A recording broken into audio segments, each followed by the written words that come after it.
If you've been to one of our missionary conferences, read our blog, or watched our YouTube channel, no doubt you've heard us talk about the importance of translation and of elephant churches. These are churches that take time to build and take time to grow. These churches aren't the dazzling product of a fancy multiplication strategy, but simply the means of grace. In our era of instant gratification, that prospect of slow progress on the mission field goes against everything that we're taught. But as Brooks and other missionaries can tell you, the time it takes to see disciples truly mature and grow in Christ is worth it. And it's time missionaries need to be prepared to give before they go. Brooks, our question today comes from Jason. He asks, on average, how long does it take for an elephant church to be planted?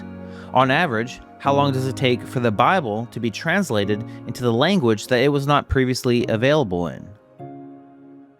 So this is another good question. How long does it take? And it is something that I wish I could put an exact number on for everybody.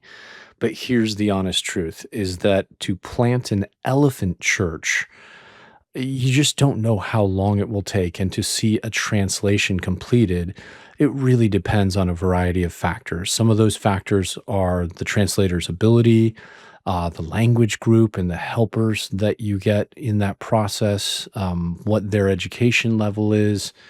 And the church, honestly, it goes in different factors. It goes in ways that you just can't predict. I remember hearing Paul Washer talk one time, and he said, it's a miracle of God when one church is planted in less than 10 years. It's an absolute miracle. What he's getting at is it's a miracle that a church is planted, period. A good church, a healthy church, an elephant church. I love the way that you phrased that. Baby, what were some of the thoughts that you had just going back this year to Yembi Yembi and seeing some of the young ladies and just your thoughts on elephant churches to begin with?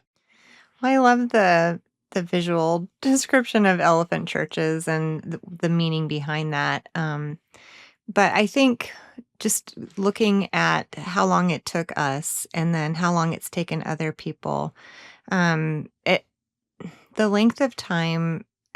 I get leery of people thinking like they have to put a time marker on it because when you do that, when that time comes, if things aren't quite how you want them, it's easy to think, well, now I'm done. Um, and by God's grace, He allowed us to stay, and we did not have a time marker on that. We'd been cautioned against that and thought really, fought that in our own minds.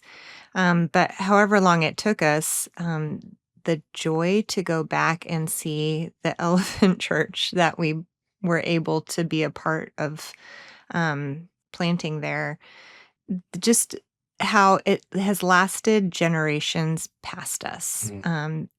The joy of seeing the people that we have discipled, but then seeing people that we have not, like we had no part in the next generation, that they're even stronger than the ones that we were spending the most time with, the kids of those parents who have grown up. Actually, some of them are now have just know nothing but being in a believing family, which is such a sweet gift.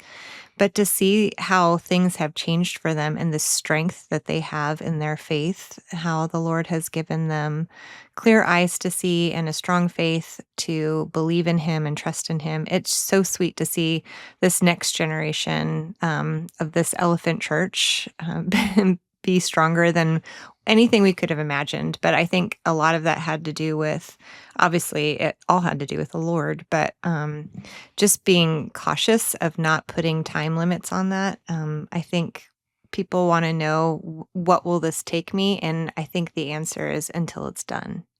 Just practically, Jason, and this is a really good question. If you're looking at the church plant, I would be very cautious to set timeframes on that. Generally, we like to tell the Radius students this is going to take somewhere between 10 and 25 years. That's a really broad window, I know, but there is just a lot that is the unknown factors that you just can't get into until you get on site. So, some helps in the church planning timeline, and then getting into some very specific helps on the Bible translation timeline.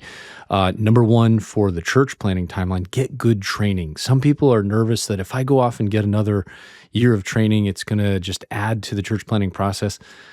Friend, it will shave off more years and more frustration than you can possibly imagine to be well trained in cross cultural church planting before you leave your home country. That's my number one thing for cross cultural church planters. There are other good books to read. I can get into those, but let me just, with the minutes that we have left, touch on the Bible translation one.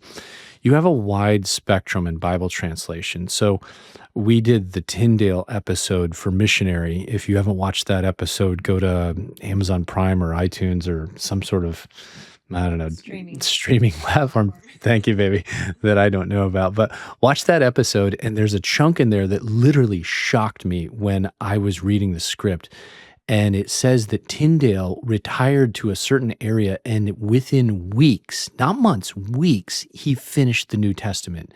And I mean, I nearly fell out of my airplane chair when I read that, because it took me 9 years to do the Yembi New Testament. And I had a coworker who was doing 4 of the books along with me, and a wife who was right beside me helping with the content checking.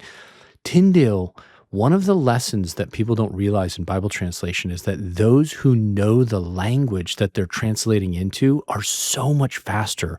And the fact that Tyndale had grown up speaking English, Martin Luther, same thing. He grew up speaking German. Once they mastered the languages of the scriptures, that's Koine Greek and that's Hebrew, Aramaic as well, but once they knew those, they could translate so much better. And that's a great lesson for translators that are going overseas. Know the language of the people well. The fact that Tyndale could do it in weeks is just astounding. You've got Adoniram Judson. It took him 20 years to do the New Testament, 4 more years to do the Old Testament. Now, there's a lesson in there as well. The longer that you translate, and I found this to be completely true, and baby, you verify, the longer that you translate, the faster you get. At the beginning, it will take you weeks to knock out one chapter. By the end of it, when we were chugging through the book of 1st and 2nd Peter, those were the last 2 books that we translated, we could do a chapter a day. And it was, you just get faster. It's a set of muscles. And so the training that I would think through before you go overseas is just getting good Bible translation training, not necessarily the training that will train you how to do that, but an overview of Bible translation. I would read some biographies on Tyndale, on Luther, on others who have translated into foreign tongues. And I would just, again, look towards getting the original languages when you come back and you are about ready to step into translation. That's usually this hidden thing that people don't talk about, is that before you step into translation, if you're 4, 5, 6, 7 years out, don't get the translation training, because it'll all be gone by the time you start actually translating. But right before you step into it, when you come home on a home assignment or you're away for a while, there are programs, and Radius has partnerships with a handful of programs that will train you on the mechanics of Bible translation. That's when you want to get it. But the original languages help tremendously. They're not a must. That's a whole nother podcast, but they are tremendously helpful. But knowing the language of the people that you are going to translate the scriptures into their tongue, that's the key. That is such a huge key that we can take away from Tyndale and Luther. So yeah, Jason, I hope this isn't too vague to be unhelpful, but it would be, Nina and I would be remiss to put timetables on this. By God's grace, when it is done, it is done. I remember when I finished the scriptures in Yembi, and someone came in and said, "You have now joined the line of Martin Luther, William Tyndale, John Wycliffe, and you are part of that procession." What an incredible thought. So Jason, I hope that's you someday. To watch the William Tyndale film that Brooks talked about in this episode, you can stream it on Amazon Prime or Apple TV. Or you can visit missionary.com/store to order a special box set of all 6 of our Missionary Obeying the Great Commission films. If you have a question you would like to hear answered on Ask Missionary, drop a comment on this episode, get in touch with us on social media, or send us an email through missionary.com, and your question may be featured on the show. And don't forget to subscribe to the show to get notified when the next episode airs next week. We'll be diving into a question many church planters wrestle with. How do we handle infant baptism versus believers' baptism in the context of planting elephant churches? See you next week.